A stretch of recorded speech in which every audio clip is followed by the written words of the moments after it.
It doesn't matter what we expose when it comes to this virus or when it comes to the vaccines or what's in them, the ingredients, who they're linked to, who's overseeing it, what company it's under. It doesn't matter, and they don't care either. They know once they tell you you can't do something, you will take this vaccine. You can't get a job, take this vaccine.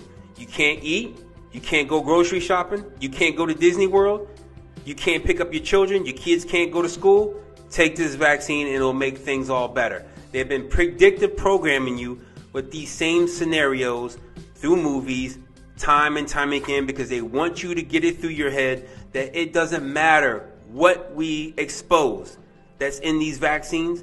People have more fear in this generation, more fear of being broke and embarrassed than anything else. And for the time being, you will have to sit and listen to every statewide governor get on TV, blab his mouth off about we need to do this and we need to do that. Everything is canceled. Holidays are canceled. And then you see them do the complete opposite.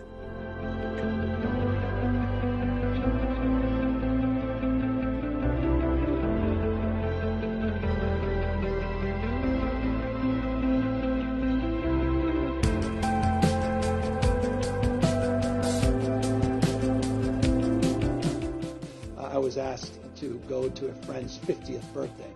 My wife and I, a friend that I've known for almost 20 years, and a friend that had. If you pay attention closely, these politicians keep getting caught lying and keep getting caught not paying attention to the guidelines they want you to follow, which it should be very clear to you. It's not about this specific drug or this specific vaccine or this virus. It's about control.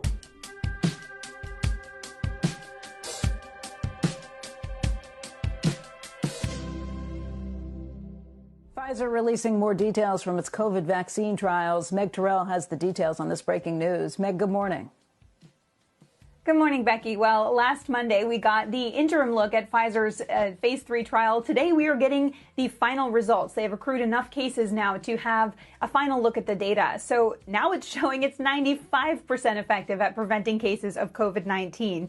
Now, they, at this point, have seen 170 total cases. The split of that is 162 among people who did not receive the vaccine, who were on the placebo, only 8 on the vaccine. They also saw 10 severe cases of COVID-19 in the trial, and 9 of those cases were among people on placebo, only 1 on vaccine, suggesting also that it's strongly protective, not just against symptomatic COVID-19, but also severe COVID-19. They also saw efficacy across age groups, 94% in adults over 65. The company saying that the vaccine was well tolerated, no serious safety concerns, and they passed that 2-month milestone. So now they plan to submit their application to the FDA within days. In terms of other sort of tolerability issues, they say side effects were headache and fatigue, often following the second dose. Those can be rather intense, but they do tend to pass quickly, guys. So this moving incredibly fast. Pfizer and BioNTech now planning to file within days to the FDA, 95% efficacy on this COVID-19 vaccine. Guys? This system makes money by betting on your life and abusing your trust in it. It wasn't too long ago, Pfizer itself set the record in medical fraud payouts at $2.3 billion. Because of the 1986 Childhood Vaccine Injury Act, if your children, your loved ones, die from taking this vaccine, you wouldn't be able to sue for civil damages. When the first wave hit New York City, I posted a video about the goddess Kali being projected on the Empire State Building 5 years ago. Well, I found the context, which makes it even more bizarre because it was an artistic piece about endangered species. Now that we are at the second, third wave going into the new year, it will be 6 years since Kali being shown on the Empire State Building. And you know how much they love the spiritual property of the number 6. Now, I'm not trying to scare you. I'm just trying to spiritually alarm you that this country moves in a spiritual way. And it has to do with death.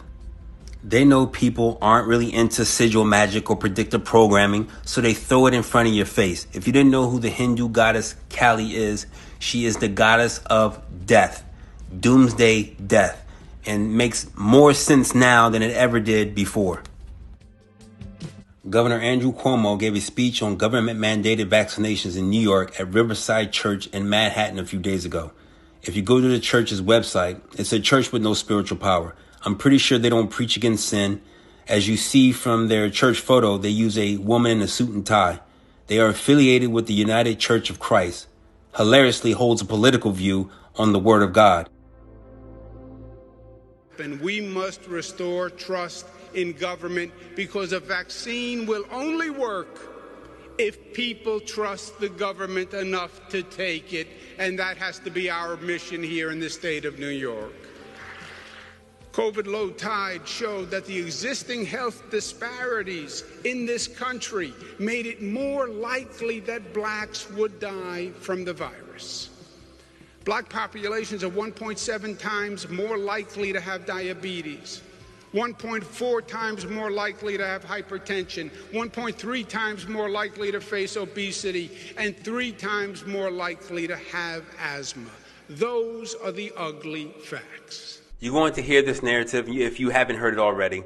Anytime there's a viral infection, it doesn't matter. Swine flu, H1N1, West Nile virus, they have always, and I'm telling you always, have put it on the African American community to get vaccinated because of their underlying health conditions. They do not do this with any other race or ethnicity. They do not bring up the poor income white neighborhoods and their susceptibility or vulnerability to disease. They don't bring up any of the Asians and their susceptibility or vulnerability to disease. They don't bring up low, poor, immigrant white folk from either Ireland or any other country. They do not do this with any other race but the African American in this country. And you need to understand the history, biblical history too, of why these people, specifically this nation, does this and speak this way about African Americans every time there's a viral infection statewide. But let's look at the facts as of today. 11 million cases, 250,000 deaths nationwide. California, 1 million cases, 18,000 deaths. New York, 574,000 cases, 33,000 deaths. So you telling me 33,000 deaths are all African Americans? Even if it was half, mentioning our underlying conditions doesn't even back up the narrative that we are so decimated that we need to be targeted for vaccination. But hold on. We know that our black, brown, and poorer communities have fewer health care institutions. Their communities are too often health care deserts. That's why we have more underlying conditions, and that's why the COVID death toll is so high for black and brown communities. We're not going to make the same mistake again. Period. In this magnificent church said, of all the forms of inequality, injustice in health is the most shocking and the most inhumane because it often results in physical death. COVID proved Dr. King right. We need to make special efforts for the vaccine to reach the underserved black, brown, and poor communities. The private market alone will not do it. We need to enlist community groups to distribute the vaccine in their community. We need faith-based groups that the community trusts to distribute the vaccine. And since he mentioned Dr. King, a Prince Hall Freemason, who do you think he's going to ask to be the gatekeepers to getting black and brown people to accept this vaccine? Prince Hall Freemasons that have been set up in the church, the black church. They're going to use their Prince Hall Freemason politicians, their athletes, their musicians, their local leaders. If that vaccine was so perfectly safe, why do you need to trick black people through faith to get them to take this vaccine? We need medical teams and outreach teams going into public housing projects and low-income communities. New York State will mobilize an army to vaccinate all New Yorkers fairly, equitably. No state will do it better. Speaker Carl Heastie is here. The Assembly is here. The Senate is here. We've discussed it. We will do a better job than any state in the nation. That is our promise. I know a lot of you may be a little shaken by this information. You don't know what to do because of the vaccines and the predictive programming in movies that I've shown you on my page and that you may have seen in your free time. Do not worry. If you understand biblical bloodlines and not race, this is laughable to you, or should be. It is to me. Because I know who Andrew Cuomo is. I know where his bloodline spawns from. If he's Italian, he's Idumea, Edom, Esau. He's supposed to have a perpetual hatred for the children of Jacob.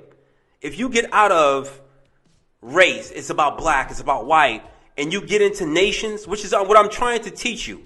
I'm trying to get you out of this hate speech box of looking at everything as race. Look at it as a nation.